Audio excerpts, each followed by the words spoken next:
Je savais que tu ne m'abandonnerais pas. Et que tu viendrais me dire que tout ça, c'était qu'une erreur. Parce que je suis pas coupable de ce dont on m'accuse. Tu vas me faire sortir d'ici, hein? Quand est-ce qu'on part? Tu ne manques pas d'air, toi. Waouh, Rebecca, comment est-ce que tu fais ça? C'est ahurissant que tu puisses demander ça. Juste au moment où tu vas payer pour tout le mal que tu nous as fait. Tu m'as éloigné de ma mère, tu m'as éloigné d'Angélie. Et toi, tu crois vraiment que je vais te faire sortir d'ici? Je te préviens, ça va pas se passer comme ça. Tout ce que j'ai fait, c'était pour toi. Ah. Pour te montrer à quel point je t'aimais. Tu devais voir la vérité, tu ne pouvais pas rester avec une femme qui n'en avait rien à faire de toi. Comprends-moi, Angéline t'a jamais aimé. Tais-toi! Tais-toi et ne parle pas d'elle, tu n'as pas le droit! Tout ça, ce n'est qu'une erreur. Un malentendu, les circonstances m'accusent, c'est vrai. Mais je suis innocente, crois-moi, José Emilio. C'est moi la victime.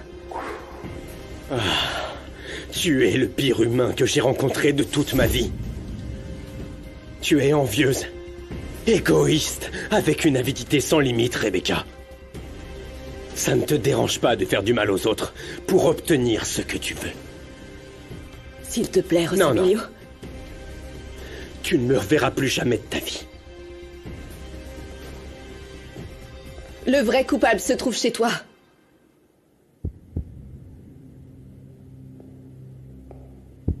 Quoi? Qu'est-ce que t'as dit? Tu as bien entendu. Tu penses que je suis le pire être humain que tu connaisses? Sauf que tu te trompes. Le vrai coupable est dans ta famille.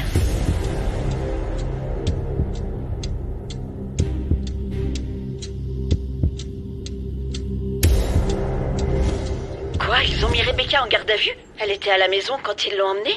Oui, ma chérie. Dieu merci, elle a été traitée comme tous les autres criminels. Elle a été menottée par la patrouille. Si elle a été arrêtée pour avoir renversé papa, je me demande ce qu'elle serait capable de faire d'autre. Ça me fait vraiment froid dans le dos quand j'y pense. Oui, moi aussi, ma chérie. En tout cas, c'est grâce à José Emilio. Il a réussi à trouver un autre témoin qui était présent cette nuit-là et qui a reconnu Rebecca, ma puce. Ce n'est que la partie émergée de l'iceberg. S'ils poursuivent leur enquête et découvrent que Rebecca est impliquée dans la mort de papa, j'espère qu'elle finira sa vie derrière les barreaux. C'est le seul moyen d'avoir l'esprit tranquille. Qu'est-ce que t'as encore inventé? Quel mensonge tu vas me faire avaler pour essayer de sauver ta peau, dis-moi? Aucun. Je n'ai pas tué ton père. Quelle raison j'aurais de vouloir lui faire du mal? C'était ton père. C'est toi qui l'as abandonné, pas moi. Non, tu ne l'as pas tué. Tu l'as écrasé. Et c'est pour ça que t'es ici. Pourquoi? Je sais pas. Mais ça me paraît peu si tu veux savoir. Maintenant, tu vas devoir affronter la justice. Et si je suis là, c'est parce que je voulais te voir enfermé. Je n'ai plus rien à te dire, c'est fini.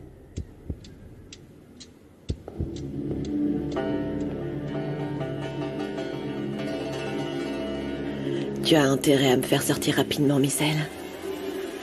Ou tout le monde sera au courant que le tueur, c'est toi.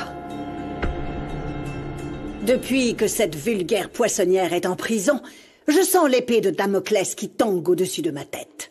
Je sens qu'à tout moment, cette stupide manipulatrice pourrait nous nuire beaucoup. Maman, ne t'inquiète pas. Je vais parler à Rebecca, je vais lui faire comprendre que cette situation est devenue incontrôlable pour nous tous. On ne pouvait pas prévoir que mon stupide cousin allait nous dégoter un nouveau témoin aussi facilement. Eh bien, comme tu vois, il a réussi. Et notre super plan pour évincer José Emilio de la présidence de l'entreprise, on peut l'oublier. Oh non, maman, ce n'est pas encore terminé. Rebecca va devoir m'écouter. Je vais découvrir quelles sont ses intentions. Très bien, Misaël. Et ne lui fais pas confiance, car le diable, avant d'être le diable, était un ange. Et Judas, avant de devenir un traître, était un disciple.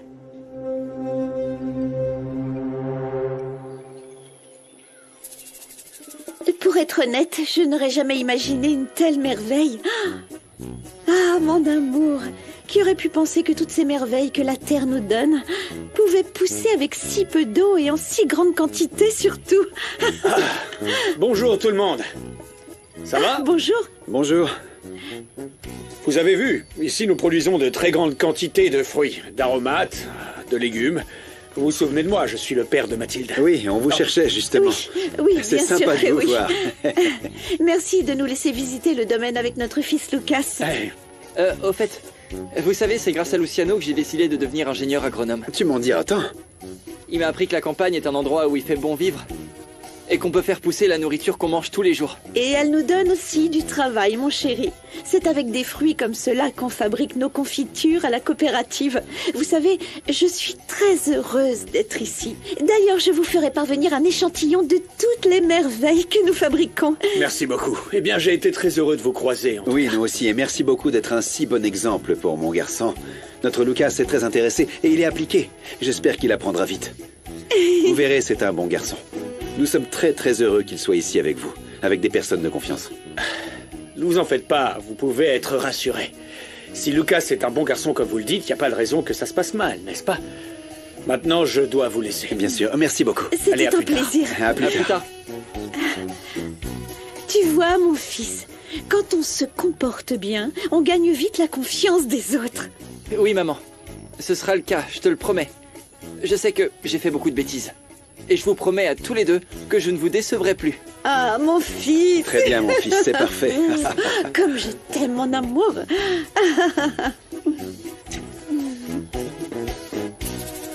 Gabriel Gabriel Quoi? Tu vas bien? Tu t'es disputé avec Lucas? Oh ça, m'en parle pas. Il m'énerve tellement, cet imbécile. Comment ça? Je n'ai même pas compris qu'il avait commencé la bagarre. On dit que c'était Lucas et je suis désolée pour lui parce que je l'aime vraiment bien, moi. Non, non, Sandra. Ce type n'est pas qui il prétend être. Il vous a bien eu. Tu sais, Lucas m'a raconté un peu son histoire, mais il m'a aussi dit qu'il avait changé. D'ailleurs, il ne l'a pas très bien pris quand Luciano l'a accusé d'avoir volé de l'argent. Quoi? Luciano l'a accusé de vol? Oui, oui. On voit enfin le bout du tunnel, Petra. Rebecca a été arrêtée. On a enfin une lueur d'espoir. Pardonne-moi, Dieu, d'avoir douté de toi. Mais la situation était si terrible que j'étais vraiment découragée. Ne te décourage pas. Je t'en prie, ne te décourage pas. Ça va aller. Écoute-moi bien. Quand le témoin avouera devant le juge que Rebecca a écrasé Mauricio, si elle est effectivement impliquée dans sa mort comme nous le croyons, Rebecca n'aura pas d'autre choix que de dire la vérité. Et la connaissant, elle aura bien vite fait de dénoncer ses complices si elle en a. Tu vois ce que je veux dire? Oh, je prie pour que Dieu et la Vierge Marie soient de mon côté, Madame Christina. Et ils le seront. Parce que tu es innocente. Tu vas être libérée, je te le jure. Je te le promets, Petra. Merci, Madame Christina. Agent Corral, tout ceci est un complot contre moi. C'est la famille de mon mari, ils ne m'ont jamais aimée. Parce que j'étais pauvre et que je vendais des fleurs sur un marché, vous devez me croire. Vous avez probablement commencé en bas de l'échelle, vous aussi, non? Gardez toutes vos histoires pour le moment où vous ferez votre déposition.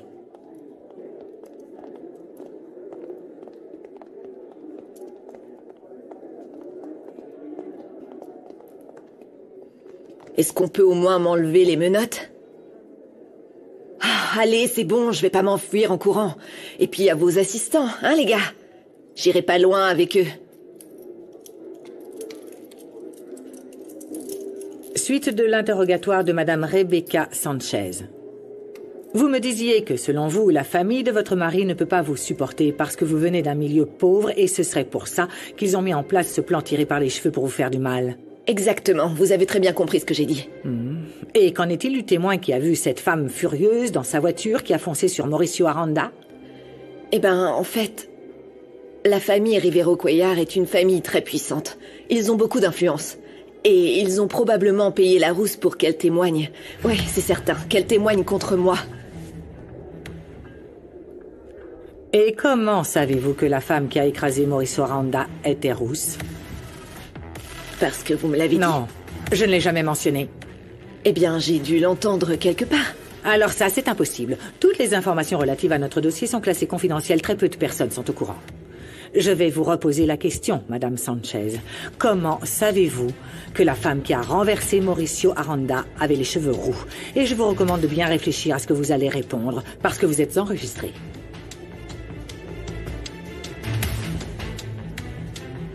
Je ne parlerai pas sans la présence de mon avocat.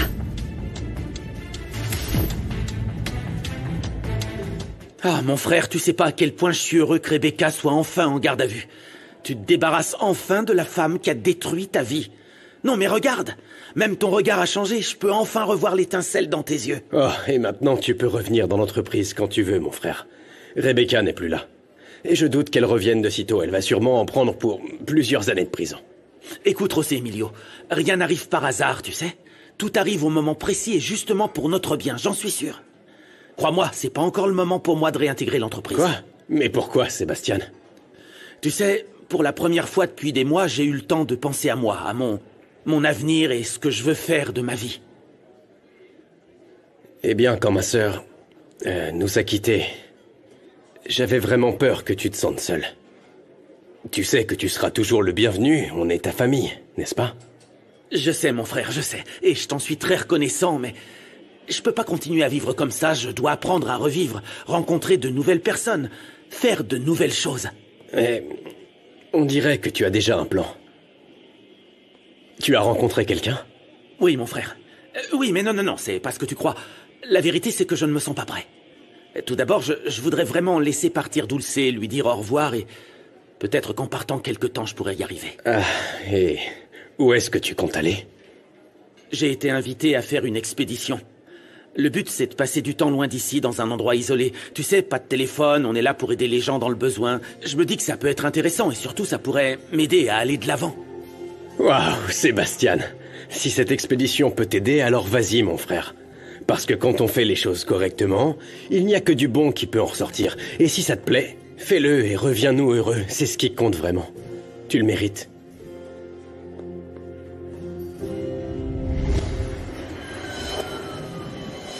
Non, Madame Alma, j'ai vu très clairement que Vanda a d'abord regardé par la fenêtre, ok?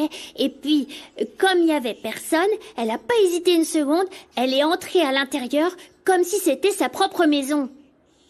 Et après, j'ai très bien vu qu'elle a pris ma petite boîte en bois, celle où je garde tous mes trésors. Et ensuite, que s'est-il passé?